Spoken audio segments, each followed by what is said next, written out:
Olá Irene, estamos nesta terceira feira de emprego e empreendedorismo. Acabamos de ouvir uma palestra sobre motivação. Com que sensação, com que sentimento é que ficou depois de ter ouvido esta palestra? Olha, um sentimento muito reconfortante. Acho que é importante discutirmos estes temas associados àquilo que esta feira pretende, que é falar com a população desempregada e chegar a estas pessoas que neste momento mais precisam de ouvir uma palavra de conforto e de força e de ajuda. Ok. Se tivesse que haver uma expectativa no que diz respeito à mudança de comportamentos das pessoas que assistiram a esta palestra, o que era esperado? O que seria bom que acontecesse na vida destas pessoas depois daquilo que eles ouviram? Era que isto abanasse de alguma forma e que pudessem percorrer um caminho, se calhar mudando algumas coisas, completá-lo, perceber que elas são capazes e que podem fazê-lo. Ok, muito obrigado por isso.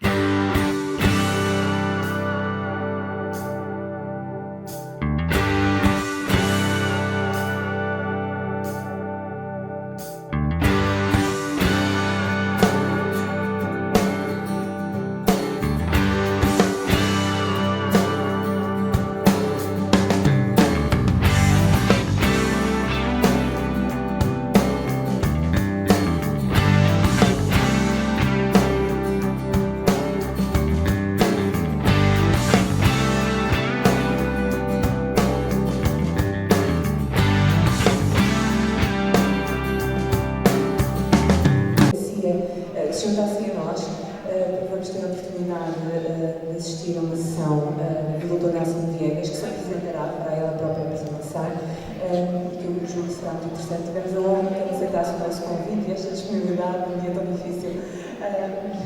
Eu espero que aproveite.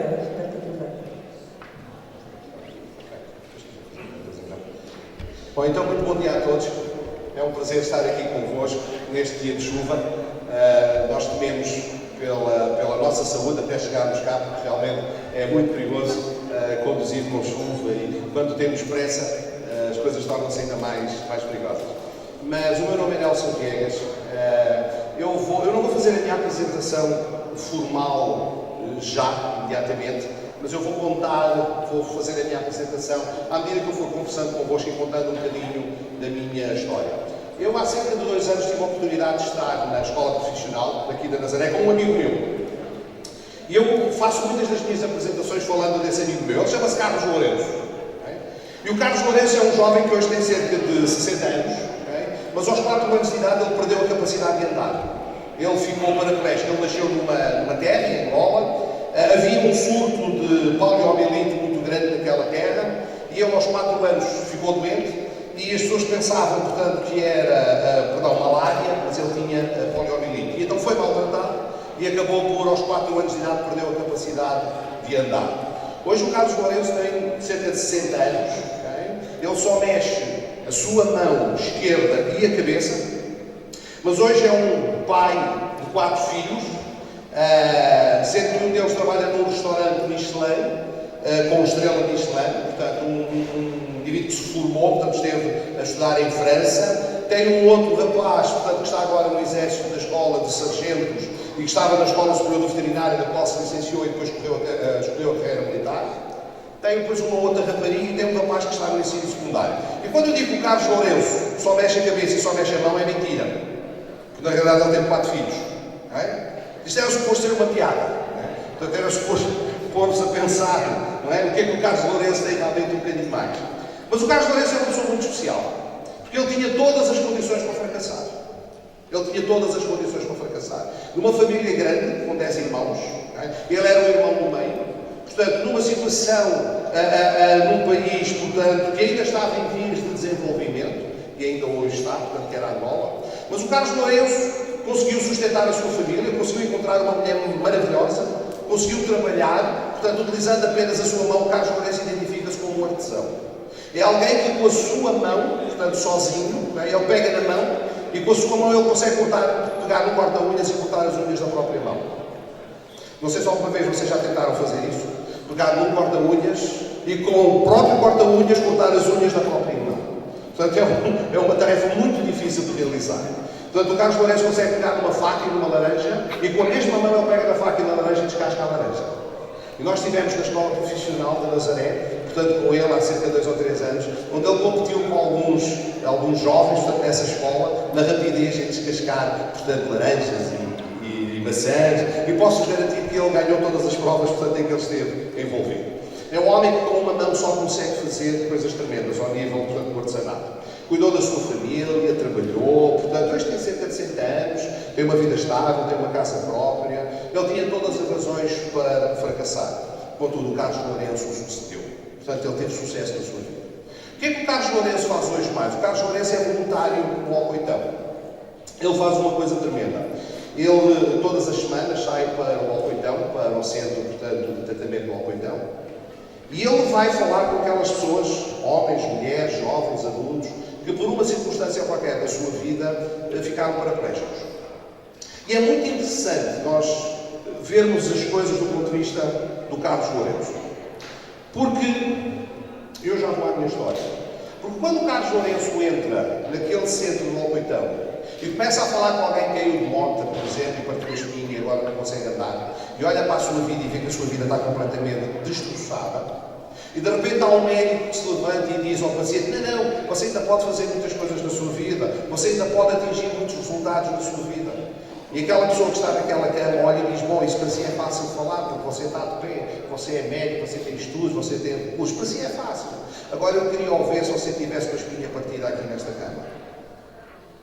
Mas o Carlos Lourenço não. O Carlos Lourenço, quando chega, aparece numa cadeira de rodas, todo torto, todo torcido, com as pernas torcidas para cima e para baixo. E quando o Carlos Lourenço começa a contar a vida dele, as pessoas olham para o Carlos Lourenço e dizem assim: bom, se este homem realmente pode fazê-lo, o que me impede a mim de o fazer? Se ele conseguiu casar e educar 4 filhos, se ele conseguiu resolver a sua vida, o que me impede a mim de fazer? É muito diferente quando nós falamos para alguém numa posição de igualdade, quando falamos para alguém numa posição de superioridade. E agora falando um bocadinho de mim. Eu tinha 38 anos de idade, a minha formação de base é o marketing, depois fiz uma pós-graduação na Universidade Católica Portuguesa, fiz um MBA, portanto, na Universidade Autónoma de Lisboa, e desde 2006 até 2015 dei aulas, portanto, nessa universidade em cursos de MBA. Mas não é isso que é importante que vocês saibam sobre mim. Aos 38 anos de idade eu era diretor da fábrica de cervejas Sintra, uma das empresas, portanto, onde eu trabalhei, e quando eu falo na fábrica de cervejas Sintra, eu realmente não sei se estou a falar de currículo, estou a falar de cadastro. Também era uma piada. Porquê cadastro? Normalmente quando nós falamos da fábrica de cerveja Sintra, as pessoas dizem: bom, aquilo não se integrou, aquilo teve problemas, aquilo foi realmente uma situação problemática. E é verdade, eu tinha 38 anos de idade quando fui despedido, portanto, da fábrica de cerveja Sintra, porque a fábrica não tinha dinheiro para pagar aos seus funcionários. Eu era diretor alimentar daquela fábrica. Bom, isso serviu para eu pegar o dinheiro do meu subsídio de desemprego e montar a minha própria empresa. Cheio de garra, cheio de dinâmica, avancei e criei a minha própria empresa. 3 anos depois, a minha própria empresa tinha 9 funcionários a contar comigo, tinha um escritório fabuloso, tínhamos muitos clientes na área do imobiliário e na área do setor automóvel. Depois, nos Estados Unidos, um banco que eu nunca tinha ouvido falar, por acaso eu tinha ouvido falar, mas não tinha nenhuma relação com eles, sem me pedir autorização, resolveu falir. Foi o Banco Lehman. E quando o Banco Lehman faliu, sem me pedir, se me perguntasse se eu podia fazer ou não, portanto, muitos dos clientes com quem eu trabalhava faliram também. E, consequência, a minha empresa também faliu. Portanto, eu tinha sido despedido há 3 anos, e 3 anos depois de montar a minha empresa e ter investido tudo aquilo que tinha, a minha empresa foi à falência porque os meus clientes faliram e deixaram de me pagar. Bom, os meus empregados todos, os 8, foram para o subsídio de desemprego, alguns conseguiram arranjar novas oportunidades de trabalho e se integraram a vida deles. Eu, como era o dono, portanto, não tive direito a ir para o desemprego. Posso dizer que na altura tinha 3 casas e perdi-as todas para pagar as dívidas da empresa.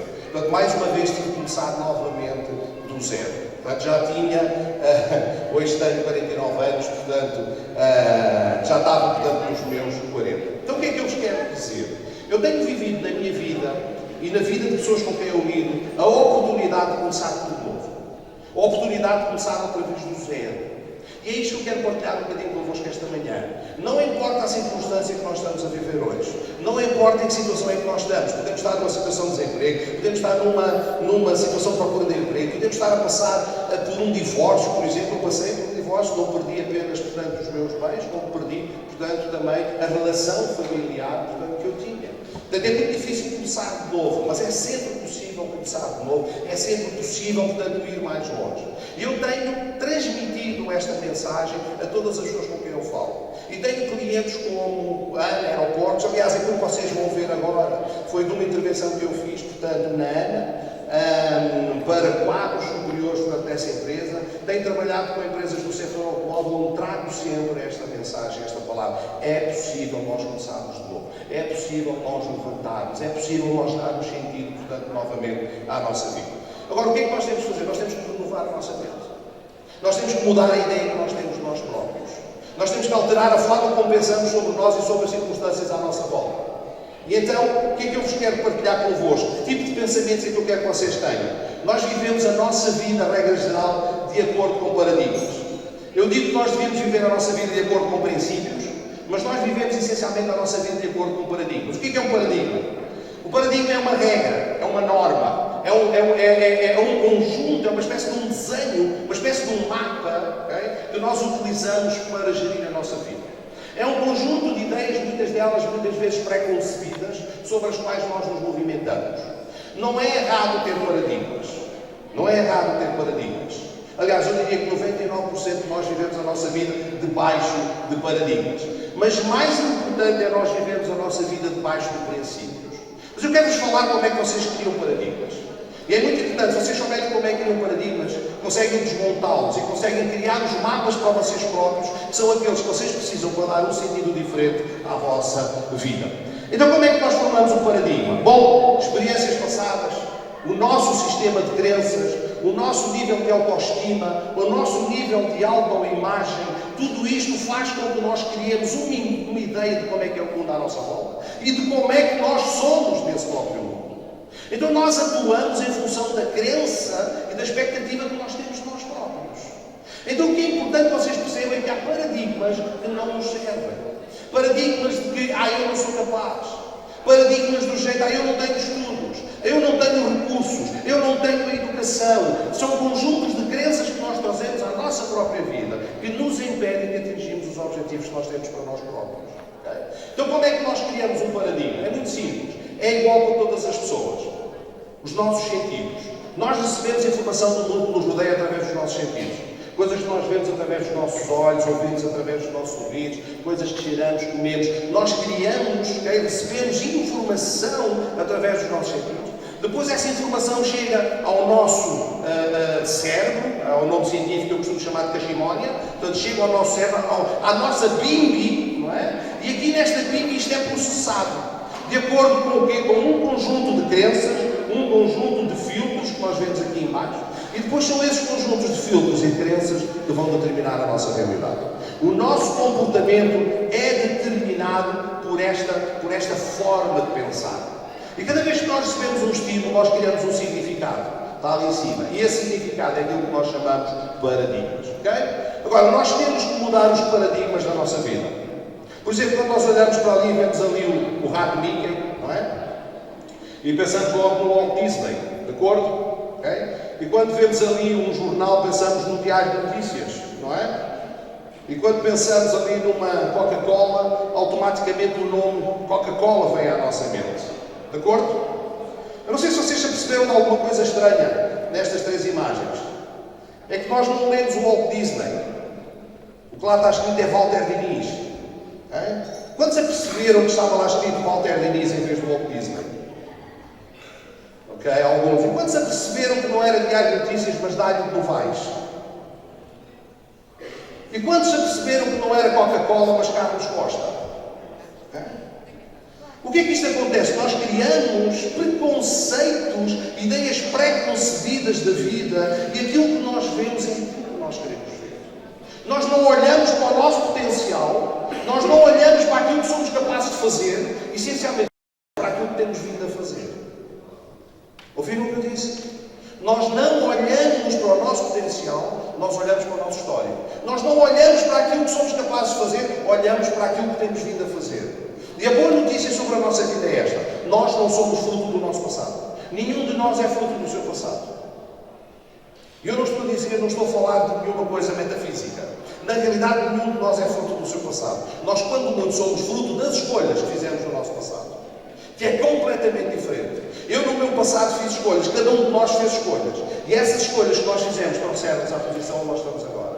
E qual é a boa notícia no meio disto tudo? É quando é que eu vou estar no meu futuro? É fruto das escolhas que eu fizer quando? Hoje. Porque cada um de nós tem a capacidade no dia de hoje de fazer novas escolhas. Nós não estamos agarrados àquilo que fizemos no passado. Nós não estamos agarrados às decisões que fizemos no passado. Nós estamos sim a ficar agarrados à capacidade que a cada dia nós temos de fazer escolhas novas. Se eu quiser determinar o meu futuro amanhã, se eu quiser determinar a posição onde eu estou amanhã, tudo depende das escolhas que eu começar a fazer hoje. Não há outra forma. Eu posso viver a minha vida de uma forma linear, pensando aquilo que eu fui é aquilo que eu vou continuar a ser, ou eu posso dizer, não, eu posso fazer novas escolhas. Como ser humano, eu tenho toda a capacidade de escolher coisas novas. E isso significa mudar a minha forma de pensar, deixar de viver de acordo com paradigmas e passar a viver de acordo com princípios. Mas eu vou partilhar um pouco mais sobre isto com vocês. Vocês olham para esta imagem aqui, alguns de vocês já devem ter visto 500 vezes. Okay? O que é que vem ali? Alguns estão a ver um boi. Não é? Alguns estão a ver assim uma formiga muito esquisita. Alguns estarão a ver uma senhora velha, alguns estarão a ver uma senhora nova. Quem é que está a ver uma senhora velha, por exemplo? Pode levantar o braço. Alguém vê uma senhora velha ali? Sim? Ou não estão a ver nada? Parece um animal. Participem comigo, ajudem. O que é que vocês estão a ver ali? Um animal, já ouvi lá atrás. Eu sei que estavam a olhar para mim, não é? Porque estavam a falar do animal. Não percebi. Parece o maestro da música. Ok. Mais. Duas caras novas? Ok. Duas caras novas. Estão lá, efetivamente. Alguém vê duas caras novas ali? Sim. Toda a gente vê duas caras novas. Bom, na realidade existe ali uma cara, duas caras novas, existem ali duas caras velhas. Isto tem ponteiro? O ponteiro deve ser. Bom, não sei. Temos ali duas caras novas, duas caras velhas. Na realidade está tudo lá, mas o nosso cérebro escolhe ver aquilo que quer. Por exemplo, alguns de nós estamos a olhar para esta imagem e estamos a ver uma taça. Outros estarão a ver dois rostos, portanto, frente a frente. De acordo? Estas são fáceis. Quando olhamos, por exemplo, para estes dois quadrados, parecem-nos dois cinzentos perfeitos. Mas se eu fizer isto, um deles vai parecer mais escuro do que o outro. Chama-se isto o efeito do contraste. Eles são os dois da mesma cor, mas aquele que tem um fundo preto por trás parece mais claro do que o outro. De acordo? Quando nós olhamos para estes dois bonecos, o da frente parece-nos muito mais pequeno do que o de trás. De acordo? O de trás parece enorme. Contudo, estes paus mostram-nos que eles são exatamente do mesmo tamanho. Eu aqui lembro-me do nosso Special One, há uns anos atrás, quando José Mourinho saiu não sei se era do Braga que ele estava, mas foi para o Porto, em que ele tem uma entrevista muito interessante, que ele dá dois bolos na mesa, e ele diz assim, se o melhor em Portugal for campeão, então nós vamos ser campeões. E o jornalista pergunta-lhe assim, em condições normais? E ele responde, sim, em condições normais vamos ser campeões. E depois ele dá um murro na mesa e diz assim, bom, e em condições anormais também vamos ser campeões. E era um facto que ele tornou-se campeão. O que é que os campeões fazem? Os campeões podem olhar para um problema pequeno e vê-lo muito grande. As pessoas que são derrotadas olham para um problema, ao contrário, as pessoas derrotadas olham para um problema pequeno e fazem-no grande. As pessoas com a visão correta da vida olham para um problema grande e fazem-no pequeno. Aqui não importa o tamanho nem a dimensão do problema, importa aquilo que está na minha mente, o quão eu acredito em mim para poder vencer, portanto, esse obstáculo. Muitos dos nossos obstáculos estão na nossa mente, não estão necessariamente, portanto, nas circunstâncias à nossa volta. E eu agora vou-vos lançar um desafio tremendo. Esta imagem vai baralhar a vossa mente completamente. Esta rapariga está a andar à volta. Eu vou pedir mesmo a vossa participação para que vocês levantem a mão. Quantos de vocês estão a ver esta rapariga a rodar no sentido dos ponteiros do relógio? Da esquerda para a direita. Levantem a mão e deixem-me rolar. Ok? Podem pôr mais alto. E olhem, por favor, à vossa volta. Vejam quantos não estão a pensar como vocês. Olhem à vossa volta. Quem é que acha que ela está a rodar no sentido contrário? Levanta o braço. Olhem à vossa volta. É possível isto acontecer? É possível ela estar a fazer o mesmo movimento ao mesmo tempo para dois lados diferentes? Então, se isto não está a acontecer, como é que vocês estão a ver duas coisas completamente completamente diferentes ao mesmo tempo. Se o problema não está na imagem, porque ela só pode... Isto é uma lei da física, não é? Ela não pode rodar para os mesmos lados ao mesmo tempo. Ou ela está a rodar para a direita ou está a rodar para a esquerda. O que é que acontece, meus amigos? É que o vosso cérebro, ela só está a fazer um quarto de volta. E o vosso cérebro, consoante é dominado mais pelo hemisfério esquerdo ou pelo hemisfério direito, completa a volta. Portanto, onde é que ela está a rolar completamente? É na vossa cabeça. Aqui na imagem ela só está a fazer um quarto de volta. E então, quando ela faz um quarto de volta para a esquerda, o vosso cérebro completa o movimento. Quando ela faz um quarto de volta para a direita, o vosso cérebro completa o movimento. Agora pensem na vossa vida. Agora pensem no vosso dia-a-dia. Quantas e quantas decisões vocês não tomam baseado nos enganos que o vosso cérebro está a trazer?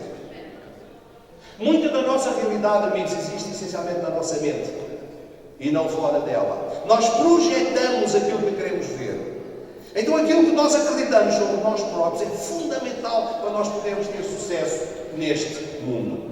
Ouçam, um dos paradigmas mais graves que nós podemos ter, e em cima do qual nós muitas vezes caminhamos, é: não consigo fazer a diferença. Sou demasiado pequeno para fazer a diferença. Quem sou eu para poder mudar o mundo? Quando nós temos este tipo de paradigma, a forma como nós pensamos é: não vale a pena. Se não vale a pena, como é que eu me comporto? Enfim, não trabalho com eficácia, ou simplesmente não tenho eficiência, ou simplesmente não faço absolutamente nada. Porquê que está aquele mosquito ali? Porquê que está aquele mosquito ali? Já estiveram num quarto a tentar dormir à noite com um mosquito dentro do quarto? Conhecem coisas mais pequenas do que o mosquito? Com certeza que sim. Mas agora é assim, aquele mosquito não há dúvida que é pequeno comparado convosco. Mas se for preciso, vocês não conseguem dormir. No dia seguinte acordam de manhã a dizer: não dormi nada. Porquê? Por causa daquele gajo, daquele mosquito que não deixava dormir. E ele anda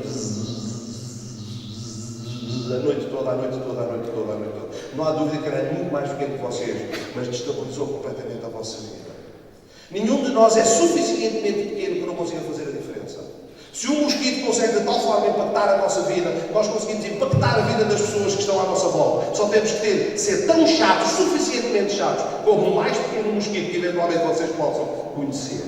Faz sentido aquilo que eu estou a dizer? Às vezes não é fácil ser mosquito. Às vezes não é fácil ser chato, primeiro connosco próprios. Mas é o caminho que nós podemos seguir para fazer a diferença na nossa vida. Eu vou-vos falar de uma coisa muito interessante. Eu tenho contado esta história milhares de vezes. Vocês já ouviram falar das lagartas de posição? São chamadas lagartas do pinheiro. São uma praga tremenda. Estas lagartas foram descobertas há uns anos atrás por um entomólogo francês chamado Jean-Henri Fabre. O Sr. Jean-Henri Fabre descobriu estas lagartas porque percebeu que tinham uma característica muito interessante. Elas andavam em fila indiana, umas à frente das outras. São altamente tóxicas, não se podem tocar com as mãos. Se um animal, se um cão cheirar ou tocar com a boca, facilmente morre porque a sua língua vai apodrecer. Portanto, é realmente uma praga. Mas este senhor Jean-Henri Fabre descobriu estas lagartas. E elas andavam sempre em posição umas atrás das outras. E ele resolveu fazer um teste com estas lagartas. Ele pegou num vaso, tipo destes, assim, como esta mesa, com um diâmetro, portanto, largo à volta, e ele pegou numa lagarta e colocou essa lagarta no diâmetro superior do vaso. O que é que a lagarta começou a fazer? Ela vinha andando, não é? E ela continua a andar à volta do vaso. Depois ela pegou numa segunda lagarta e colocou à frente da primeira lagarta. Então a lagarta que estava atrás percebeu: bom, agora tenho uma lagarta à minha frente. Uma das características destas lagartas é fazerem só aquilo que a lagarta da frente está a fazer. Elas vivem como quando o pessoal vai para a República Dominicana, não é? De repente estamos lá naquele hotel e os animadores vêm e começam a animar a gente. Então o pessoal vai todo num carreirinho e diz que falam da líder, falam da líder, pum! Já viveram isso, ok? A gente vai para aquelas festas de carnaval e estamos todos atrás uns dos outros, não é? E fazemos tudo o que o da frente faz. As lagartas de posição vivem a sua vida a jogar esse jogo. Elas vão umas atrás das outras. Então ele começou a colocar em cima deste vaso. Okay? Uma lagarta, depois outra, depois outra, depois outra. Cada vez que ela colocava uma lagarta à frente da outra, a lagarta atrás pensava: bom, agora o líder és tu. Agora tu é que mandas. Agora tu é que controlas. Nós muitas vezes na nossa vida fazemos assim. Entregamos a liderança da nossa vida a outros. Entregamos a liderança da nossa vida a terceiros.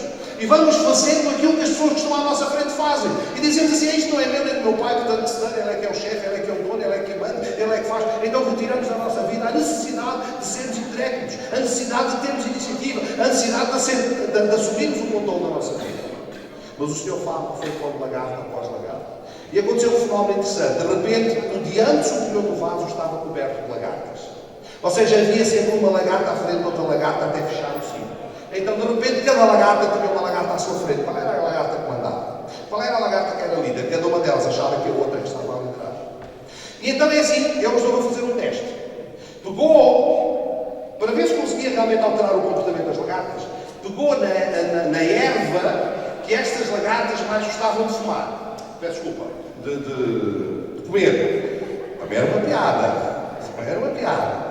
E colocou, estamos a falar da agulha do pinheiro, okay? Pegou na erva que estas lagartas mais gostavam de comer e colocou no centro do vaso. Reparem bem, deixou as lagartas andarem durante 24 horas. Supostamente elas deviam estar cansadas, deviam estar exaustas, com fome e com sede. E quando ele colocou, okay, as lagartas, a erva, portanto, aquela caruma dentro do vaso, qual foi a expectativa que ele teve? Que as lagartas parassem para comer. O que é que as lagartas fizeram? Continuaram a andar até morrerem de exaustão. Sabem qual é a moral desta história?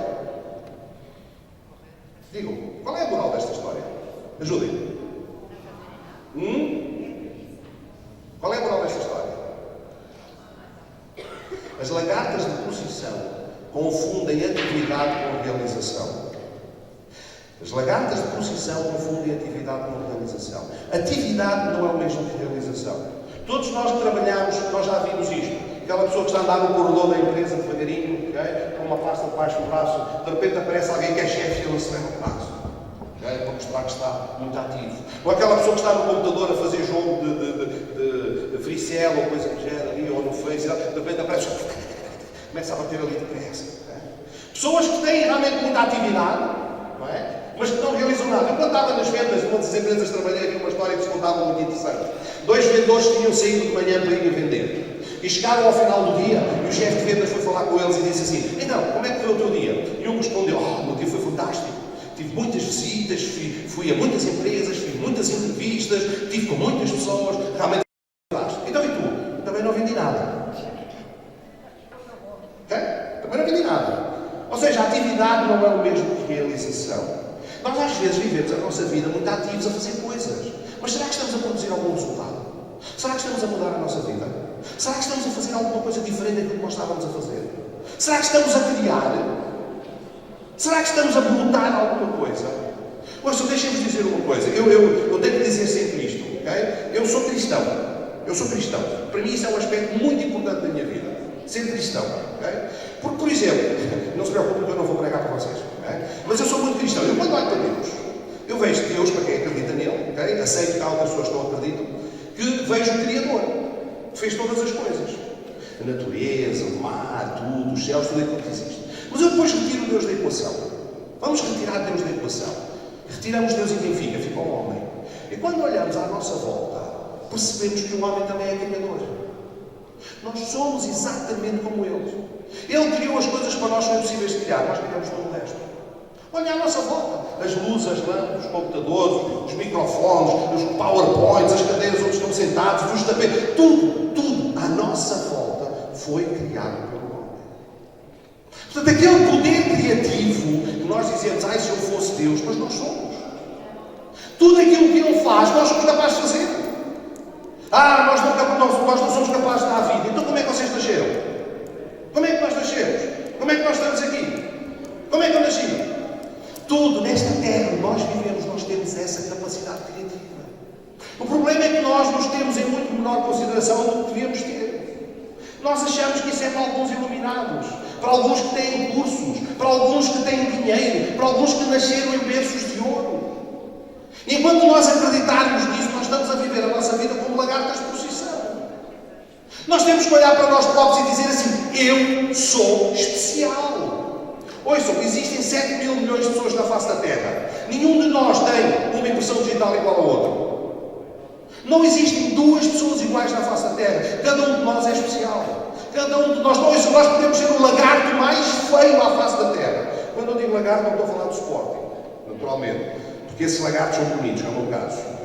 Mas nós podemos ser o lagarto mais feio à face da Terra. Mais feio, até que a nossa mãe olhe para nós.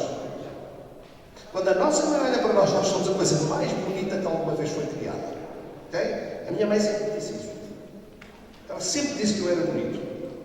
Eu acreditei de tal forma disso que a minha mulher é uma princesa, é a coisa mais linda que existe na face da terra. Okay? Eu nunca me preocupei em arranjar menos do que alguma coisa que realmente fosse aquilo que pudesse existir de melhor na terra para mim. Porquê? Porque eu fui ensinado a acreditar que eu era especial. Fui ensinado a acreditar que eu tenho valor. E desde que eu percebi isso na minha vida, eu não tenho feito outra coisa diferente senão dizer às pessoas continuamente: tu tens valor.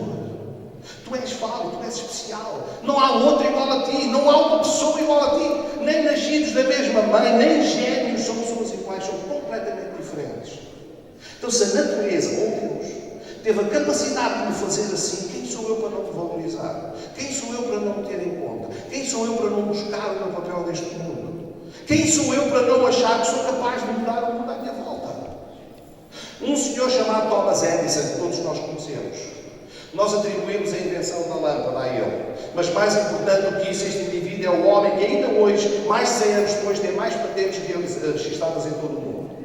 Thomas Alva Edison. Nós hoje entramos no nosso carro e temos um CD a ouvir. Se ele não tivesse inventado o gramofone, nós não ouvíamos CDs. E vocês querem saber o melhor? Sabem quando é que ele inventou o gramofone? Quando era surdo. É verdade. O homem era surdo quando inventou o gramofone. E se vocês forem ao museu de Thomas Edison, vocês vão encontrar o primeiro modelo de gramofone. Sabem como é que ele gravava? Vocês vão encontrar as marcas dos dentes deles a morder a madeira. Porque ele punha a banda a tocar, metia lá o vinil, que nós chamamos assim hoje, okay? E mordendo a madeira ele sentia as vibrações da música para poder gravar os vinis. Se alguém podia dizer que era incapacitado para fazer o que quer que seja, podia ser o Thomas Edison. Ele chegou a comprar patentes que ele não desenvolveu, okay? Simplesmente porque alguém falhava em alguma coisa, ele dizia: um dia está a servir para alguma coisa. E ele comprava os fracassos dos outros. Ele comprava os fracassos dos outros. Ele comprava patentes e registava patentes de fracassos de outras pessoas. Ele dizia: isto um dia vai ter uso. Vocês sabem que nós há 5 ou 6 anos atrás registramos o processo na nossa Assembleia da República de registrar os votos online. A primeira invenção tecnológica que o Thomas Edison, portanto, inventou foi precisamente essa. Okay? Tem mais de 100 anos. Para registar o processo eleitoral nos Estados Unidos. E a sua patente foi rejeitada pelo governo para registrar os votos. E ele foi vender à Assembleia da República. Aquilo que nós temos há 6 anos, nos Estados Unidos já tem há quase 100. Uau! Okay? O que é que o Thomas Edison era diferente de nós? Ele acreditava que não existe fracasso. Existe apenas um resultado diferente daquele que eu estava à espera de receber. E já pensaram que é assim? Toda a nossa vida é isto. Quando nós tentamos fazer alguma coisa e fracassamos, nós não fracassamos. Nós só fizemos ou obtivemos um resultado diferente daquele que tínhamos planeado. Qualquer que seja o resultado daquilo que eu estou a fazer aqui, nunca será fracasso. Será sempre um resultado diferente. A expectativa que eu tenho é que vocês peguem naquilo que estão a ouvir e digam: eu vou fazer alguma coisa com isto. Eu não vou ser lagarto de posição. Eu vou assumir o controle da minha vida. Eu vou mudar. Eu vou definir um rumo. Eu vou valorizar. A partir de hoje eu não digo nada sobre mim que não seja a melhor coisa possível a ser dito. Isso é uma escolha. Mas qualquer que seja a escolha que vocês escolhem ter, para mim é simplesmente um resultado diferente daquilo que eu estava à espera de obter. Estão a perceber? Porque eu estou sempre à espera do melhor. Estou sempre à espera que alguma coisa aconteça. Esta é a história das lagartas de posição. Nós podemos viver a nossa vida sendo lagartas de posição, okay? Ou podemos mudar a nossa vida. Existe uma coisa chamada o paradigma do determinismo. Okay? Eu costumo dizer que existem 3 tipos de pessoas na vida. As pessoas que fazem acontecer. Pessoas que fazem acontecer. Os tais deuses. Pessoas que fizeram as cadeiras, que fizeram o mundo, que fizeram revoluções, que criaram. Pessoas que fazem acontecer. Depois há um segundo tipo de pessoas. São as pessoas que veem o que é que está a acontecer. Pessoas veem, não fazem, mas estão a ver. E depois há um terceiro tipo de pessoas, que são as pessoas que perguntam: o que é que aconteceu? O que é que aconteceu? Porque as pessoas não estão a ver nem estão a participar.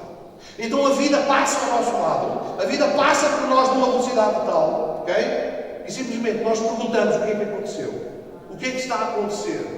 Pessoas que não se aperceberam que as empresas estão a fechar, que o modelo do mundo está a mudar, que o sistema económico está alterado, que aquilo que eu sabia já não é útil, que eu tenho que continuar a aprender, que eu tenho que continuar a desenvolver, que eu tenho que continuar a investir em mim.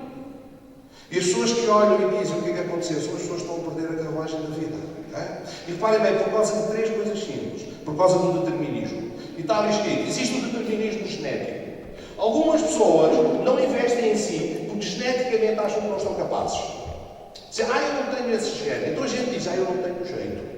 A pessoa diz, eu não tenho jeito. Quando a pessoa está a dizer que não tem o jeito, está a dizer que não tem o gene. Então o que a pessoa realmente está a dizer é que a culpa não é dele, a culpa é dos pais. Foram eles que os fizeram. Portanto, eu fui feito desta maneira, eu não tenho jeito para isto, eu não tenho jeito para cabeleireiro, eu não tenho jeito para vendedor, eu não tenho jeito para estudar, eu não tenho jeito. A culpa não é minha, a culpa foi de quem me fez, porque o gene é do passado. No fundo, o que eu estou a dizer é que eu não estou a assumir a minha responsabilidade no processo. Okay? Quando eu digo que não tenho o gene, não tenho o jeito. Ou então é o determinismo psíquico. Okay? A maneira como eu fui educado, quando eu era pequeno, diziam, não faças isto, não faças aquilo. Fui super protegido. Okay? Mais uma vez, a culpa não é minha. Okay? A culpa é de quem me educou. Ou então é o determinismo ambiental, que é a sociedade. Okay? Neste mundo ninguém vai a lado nenhum se não tiver uma cunha. Neste mundo ninguém vai a lado nenhum se não tiver quem indique. É o tal coeficiente de inteligência, o QI, que neste caso é quem indica. Fator cunha. Então há pessoas que vivem a sua vida a pensar que nunca serão ninguém se não tiverem uma boa cunha. E mais uma vez, a culpa não é deles, a culpa é da sociedade. Então quando um ser humano tem estas crenças, tem esta forma de pensar a vida, naturalmente, em determinada altura, ele vai dizer, o que é que aconteceu? Porque a vida apareceu na volta. Ele nunca assumiu 100% da responsabilidade. Aquilo que nós somos chamados hoje, na forma como o nosso mundo está, como a nossa economia está, como a sociedade está, é assumirmos 100% responsabilidade por tudo aquilo que nós fazemos. Dizer, se eu fiz, a mim se deve. Okay? Existe em mim a capacidade de mudar a minha vida. Okay? Isso leva-nos a viver a nossa vida de acordo com princípios. Eu vou simplificar, não precisamos ver tudo o que está ali. Vocês sabem o que é a lei da gravidade? Sim, todos sabemos o que é a lei da gravidade. A lei da gravidade é aquilo que faz com que os corpos tenham os pés bem assentes na terra. De acordo? É a lei da gravidade. Então eu vou-vos fazer esta pergunta. Okay? Vou-vos fazer esta pergunta. Eu vou-vos pedir para vocês fazerem o seguinte. Quando eu vou perguntar quem é que não acredita na lei da gravidade? E quando eu perguntar quem não acredita na lei da gravidade, vocês levantam os vossos braços. Pode ser? Okay? Quando eu perguntar quem não acredita, todos vocês levantam o braço. Okay? E vamos ver o que é que acontece. Quem é que não acredita na lei da gravidade? Levantem os braços. Quem não acredita, levantem os braços. Okay? Bom, deviam estar a flutuar. Deviam estar a flutuar. Não é? Porque se eu não acredito na lei da gravidade, eu devia estar a flutuar. Mas o que é que os princípios me dizem? Os princípios não mudam nada aquilo que eu acredito ou que deixo de acreditar. A lei da gravidade existe independentemente daquilo que eu acredito.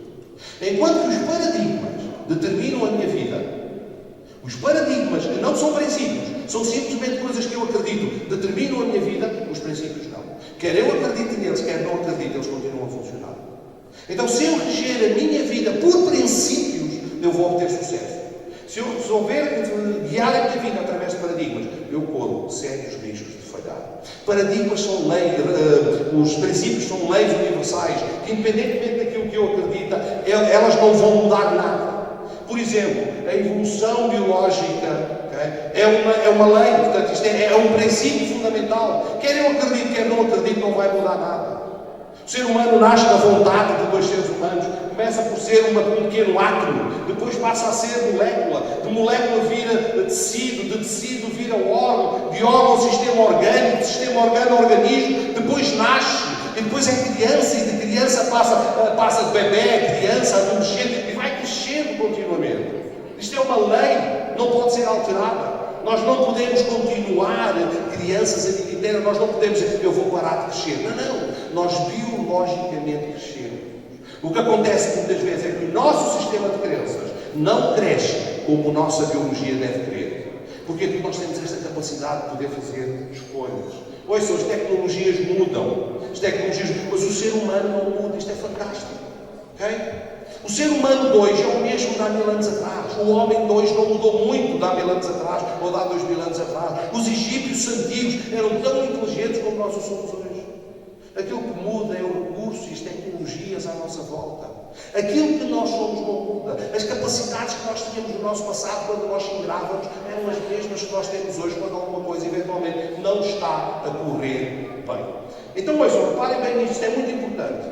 Se a gravidade é uma força numa só direção, que nos puxa para baixo, já a mudança um princípio também, okay? Permite-nos a nós escolher a direção da nossa mudança.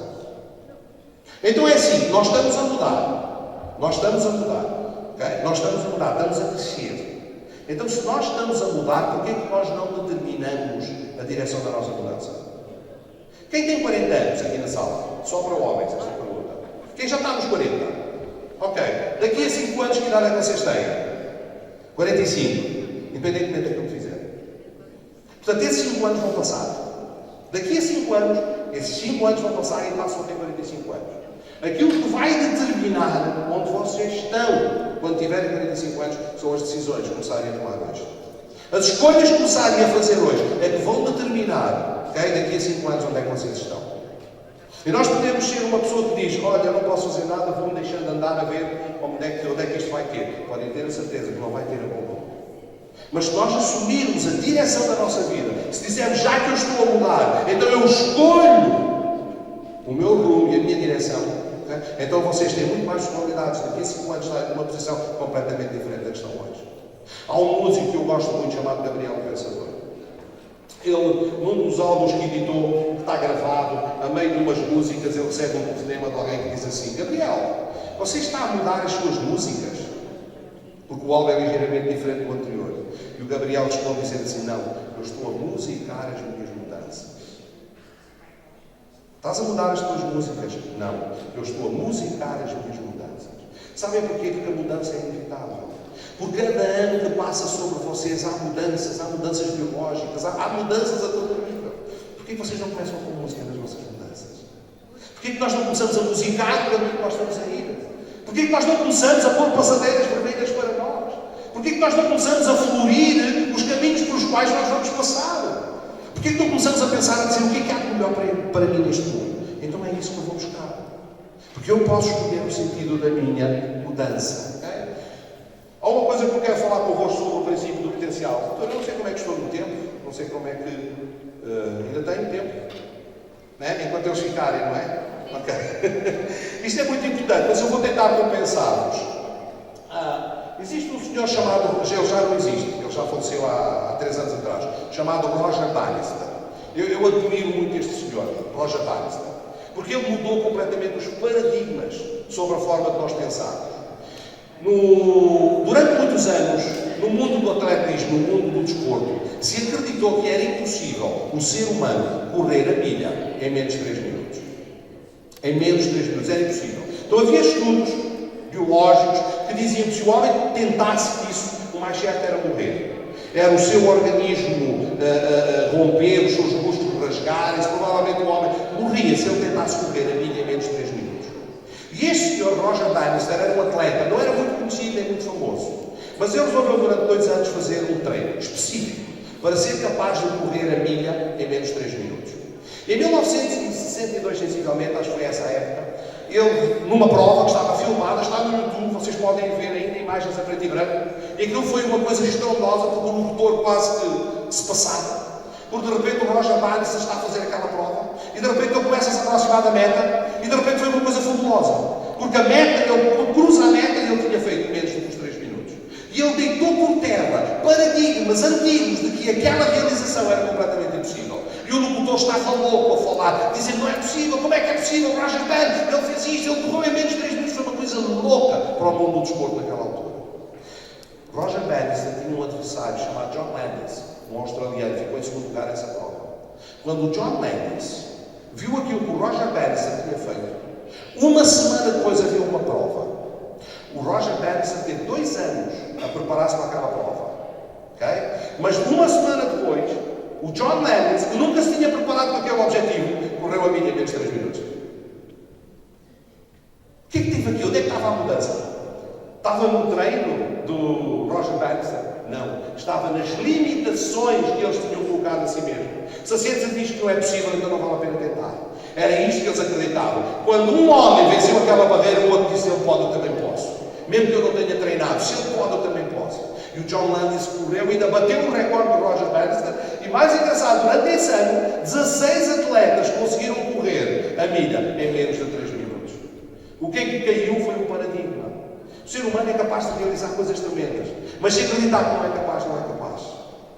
Ouçam, Eu não sei se vocês já tiveram pulgas, mas existe uma coisa muito engraçada como treinar pulgas. Admoestar pulgas. Vocês pegam numa bacia, se tiverem a paciência de ir apanhar pulgas, se um dia quiserem juntar assim pulgas, podem pegar as pulgas e pô-las numa bacia, lá dentro. Sabem que a pulga foi programada para fazer uma coisa, que é saltar, não é? Ela salta. Então vocês pegam num vidro e colocam por cima dessa bacia. E quando a pulga começar a saltar, sabem o que vai acontecer? Ela vai bater com a cabeça no vidro. Ela salta, pum, bate, e isso dói. Começa a doer. Eu salto, bate, ele salta, bate. Então a pulga começa a fazer o quê? Começa a programar-se para saltar cada vez mais baixinho. Então ela dá um salto, ainda bate, não, tem que ser menos. Dá um salto, ainda bate, não, tem que ser menos. Depois dá um salto, já não bate, ok, então isto eu posso saltar. Então a pulga programou-se para saltar àquela altura. Sabem o que é que vocês podem fazer a seguir? Tirar a tampa. A pulga nunca mais foge. Porque ela programou-se para saltar àquela altura. Nós somos estas pulgas. Nós deixamos que a nossa educação, que o sistema de crenças, que os paradigmas, que as coisas à nossa volta determinassem a nossa capacidade de saltar. Então nós achamos que isto é aquilo que nós conseguimos fazer. E limitamos o nosso esforço, limitamos o nosso esforço àquilo que nós acreditamos ser capazes de fazer. Àquilo que acreditamos que o mundo nos é capaz de dar de volta. Eu vou terminar. Mas eu quero terminar com um conceito. Isto tinha muitos mais slides, mas eu vou continuar por aqui fora. Vocês já não almoçam hoje até hoje à noite. Eu quero-vos fazer uma recomendação. Vocês sabem o que é um paranoico? Todos nós sabemos. Algumas destas perguntas vocês percebem que são perguntas de retórica. Eu faço a pergunta porque sei que vocês sabem a resposta. Quando eu faço a pergunta, não é porque eu duvido que vocês saibam a resposta. Não é isso. É uma pergunta de retórica. Eu faço a pergunta porque eu sei que vocês sabem a resposta. Existe uma coisa chamada paranoia. O paranoico é aquela pessoa que acha que o mundo conspira contra ela. Que o mundo está contra nós. Que a sociedade está contra nós. Que tudo à nossa volta está contra nós. Nada nos é favorável. Isso é um paranoico. Acha que o mundo inteiro conspira contra ele. Aquilo que eu vos peço para vocês fazerem é começarem a desenvolver uma atitude de paranoico inverso. Paranoico inverso. Criem em vocês um espírito de paranoico inverso. E o que é um paranoico inverso? É aquela pessoa que acredita que o mundo conspira a seu favor. Que todas as coisas acontecem para o meu bem. Que tudo aquilo que existe me está a ensinar. E que eu posso retirar ensinamento e oportunidades de todas as coisas que acontecem. Se eu criar em mim uma mentalidade de paranoico inverso, muitas coisas na minha vida vão mudar. Eu vou-vos dar 2 ou 3 provas de que são verdade. Esta pergunta é só para senhoras. Quem é que já teve bebê? Ok. Há várias senhoras aqui que já tiveram bebê. Houve um momento na vossa vida em que estiveram grávidas. Não é? O bebê não nasceu sem passar pela gravidez. E aconteceu uma coisa muito interessante. Quando foi do primeiro filho, de repente vocês senhoras andavam na rua e só viam grávidas. É ou não é? Toda a mulher estava grávida. Até vocês engravidarem não havia grávidas. De repente vocês engravidaram, está toda a gente grávida. Mas agora está toda a gente grávida. Eu ando na rua, só vejo grávidas. Chama Sistema Reticular Ativador. É uma função do nosso cérebro que chama a nossa atenção para coisas que nós valorizamos. Ouça, para que os senhores não fiquem fora desta história da gravidez. Acontece quando a gente toma a decisão de comprar um carro. Eu vou comprar um carro, vou comprar um Mini Cooper. Não é? E de repente, quando eu tomei aquela decisão, ando na rua, agora só vejo Mini Coopers. Antes não havia nenhum. Agora resolvi comprar um Ford, não sei das quantas, azul cereja. De repente só vejo Ford azul cereja. Chama-se Sistema Reticular Ativador. Quando o meu cérebro capta a atenção de alguma coisa que é importante para mim, então eu de repente passo a estar atento a tudo aquilo que captou o meu interesse. Então se eu criar na mentalidade de ser um paranoico inverso, de achar que tudo coopera para o meu bem e de que todas as coisas acontecem para o meu bem, então eu vou ver oportunidades em todas as coisas que aconteceram na minha vida.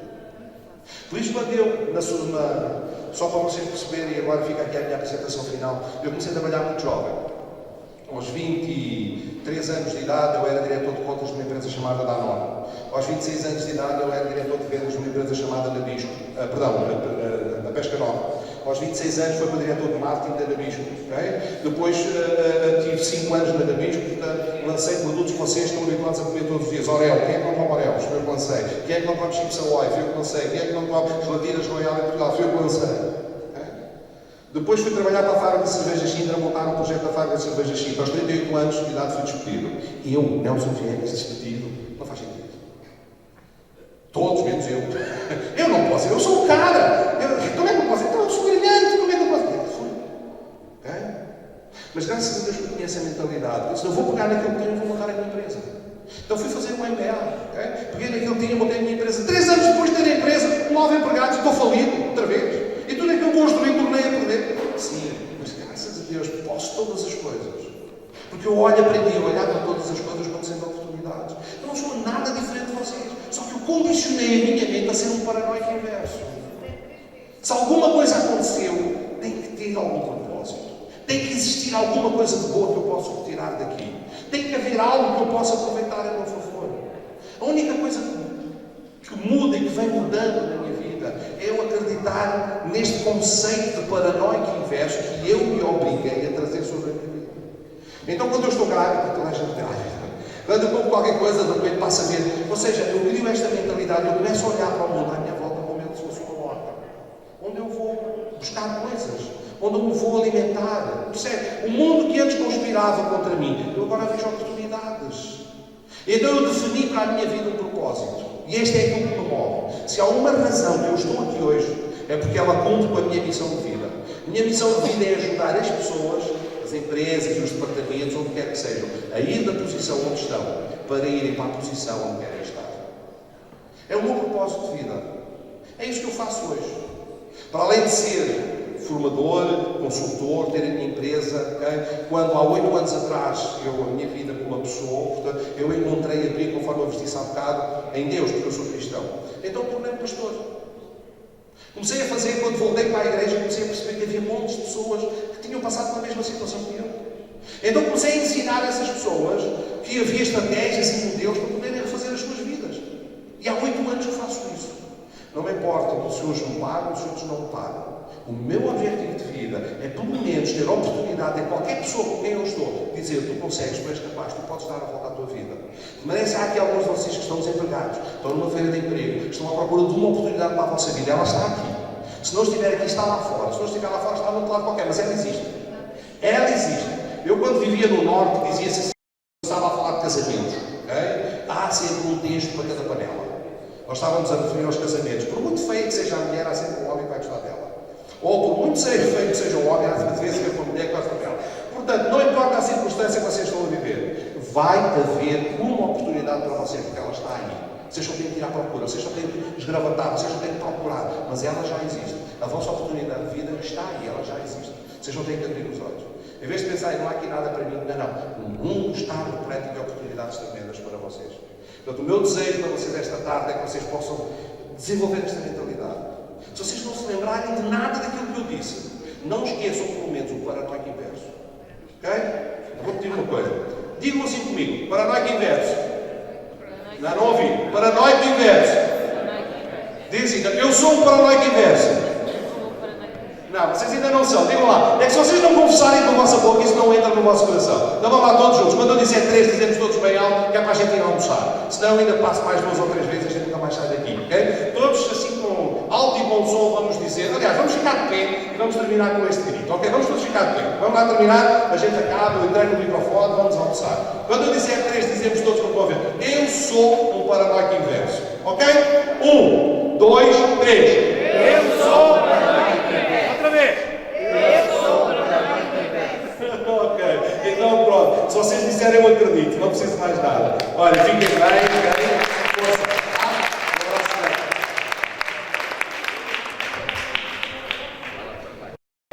Olá, estamos aqui na terceira feira de emprego e empreendedorismo da Nazaré. Acabei de falar para um grupo de jovens e adultos desempregados. É uma oportunidade muito grande que nós tivemos de estar aqui. Prometemos voltar, terminamos por aqui esta emissão. Estamos muito contentes de poderem estar a ver em casa. Até breve.